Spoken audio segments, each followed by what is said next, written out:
I earlier posted a video of mine. I was probably discussing few issues. I don't remember what were there. I have often been invited to speak for the personality development. Later on, what I found is that most of the people who are talking about personality development are discussing the perspectives and observations made in life. And the observations made in life are different in case of different people. So sometimes people correlate with them and sometimes they can't. Whereas it is my clear-cut notion and experience also that the personality development can only take place by understanding and assimilating the truth, the realizable truth. It automatically changes you. So today I decided that I would speak on one thing which is highly controversial, at the same time highly beneficial if we know about it properly. See, our country is one of the most corrupt country. And I'm not really very happy to say that, and neither for me it is any kind of information. It is related and connected to my sentiments for my countrymen. How can we come out of it? I often used to think. So one day I said, fine, these people are living life in their own ways. Someone has got more money, someone has a really very beautiful girlfriend, someone is having names, someone is having a lot of manpower around them, and this all gives a kind of high, a shoot to your mind. When it gives a shoot to your mind, you keep on living. But ultimately, since your mind has been sort of inebriated by any assumption or by any virtue like name, fame, money, whatever, you definitely at that time are a person who is sought after, because these things are rare. Not everybody can have name, fame, money and everything.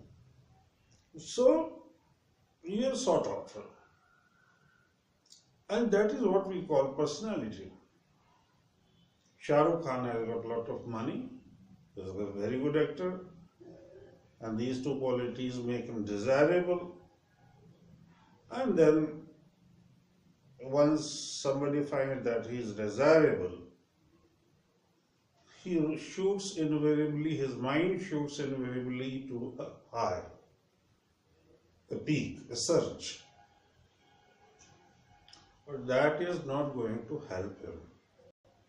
What really helps mind is, and remember these lines please, what really helps mind is the realization. You have lived life, you are living life. Have you ever thought of death? Have you ever thought of death? I'm very sure everybody knows about death. Do you know where we are missing? What we are missing is actually we know that we will die. But at the same time we never realize this. And we continue in our own ways. Once upon a time, some industry person was asking to me how to balance and how to motivate people in my industry. I said, tell them about death. They will automatically come to a balanced state of mind where they will take better decision, because so far they were away from realization. Today I am almost for the first time, though there are many seers and seekers who have described the phenomena, but I will describe it for you in as simple words as possible for me, humbly speaking so. as to what happens during death, the moment. See, when you decide to go from one place to another, suppose your friend's place, what is the entire process that occurs in the mind? The first step is that you think of that friend. After thinking of the friend, you think where he lives. Then you take your bike, move across, your thoughts are moving, and finally you reach to your friend's place. Nothing extra happens in case of death to the mind. What is really very astonishing is people think death is a phenomena that is probably supernatural, probably it is guided by Yamraja and whatever. Neither Yamraj is into the picture nor supernatural. It is a very natural phenomena and a very enjoyable phenomena also if you have lived your life with sense of responsibility. And it greatly balances the mind and it levels up the mind.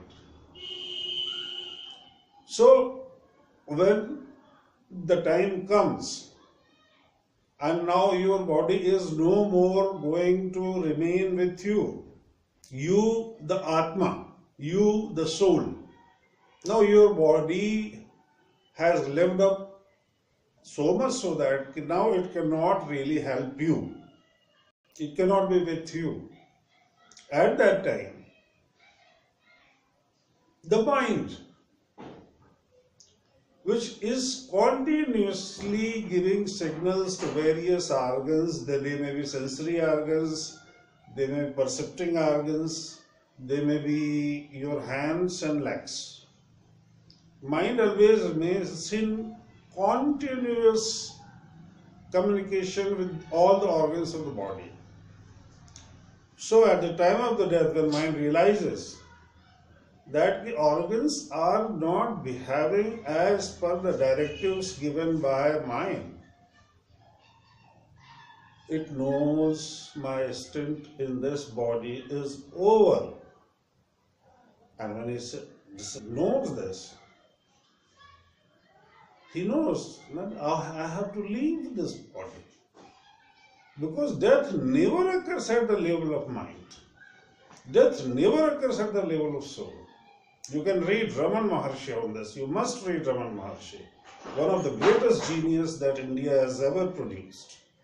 That the world has ever produced. You must know what Raman Maharshi has said. You should read a very small book written by him which is called Raman Gita. You will find some astonishing factors.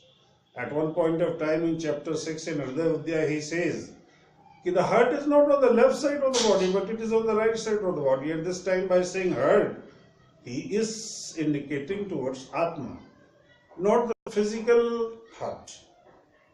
So as we were discussing about death, when your mind has come that body is not following the instructions, it decides to leave the body. Why it happens? Our evolution, your evolution and my evolution is millions of years old.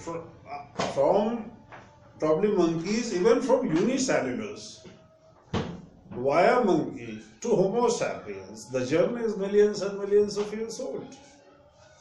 And since the journey, the development of mind, the journey of the development mind is millions of years old,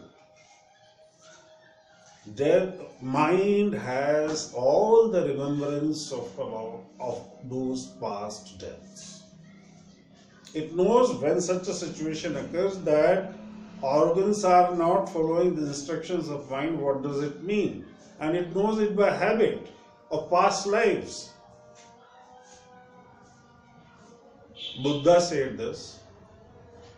Lamas also believe on this, and this is true. In fact, in nutshell, with great humility, I have to say that whosoever thinks that life stops, completely living stops after death of the body, I have to really share with all my humility that no, this doesn't happen so. I've seen it what happens. And that's why I am here with my confidence and integrity. So, mind has now known that this body is no more suitable for my expressions, and then mind leaves the body. Now, somebody asked me, if mind leaves the body, why we can't see the mind leaving the body? Every moment there must be thousands and thousands of people who are dying. I said, very true. Then he said, then why we can't see? Why nobody has seen somebody, some jeev or some living being leaving a body and going to another body? Then I had to reply, at that stage of time, the mind doesn't travel in time and space. Actually, it travels in pure consciousness, which your Atma is, which the God is. After death, you move in the space of pure consciousness. And there is no time and space in pure consciousness. I mean, there is no time and space in God. The mind moves. Now, mind, when it was almost succumbing to the process of death, again comes to terms with what he has done all along his life.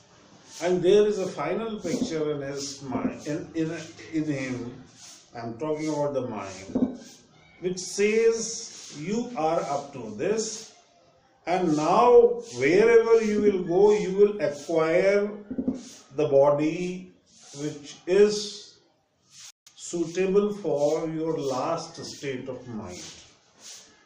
A monkey cannot become an elephant cannot become a unicellular. There is a system. So mind leaves, it travels through